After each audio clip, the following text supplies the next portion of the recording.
حضرت جابر رضی اللہ عنہ سے روایت ہے کہ میں بیمار ہو گیا اور میری 7 بہنیں تھیں۔ رسول اللہ صلی اللہ علیہ وآلہ وسلم تشریف لائے۔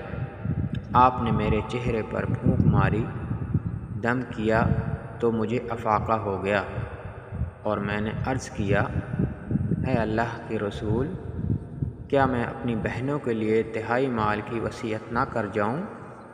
آپ نے فرمایا، احسان کر۔ میں نے کہا، آدھا مال؟ آپ نے فرمایا، احسان کر۔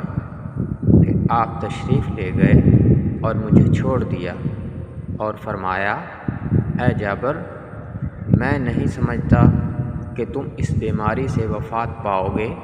اللہ تعالیٰ نے وحی نازل کی ہے اور تیری بہنوں کا حق بیان فرما دیا ہے، ان کے لیے 2/3 خاص کیا ہے۔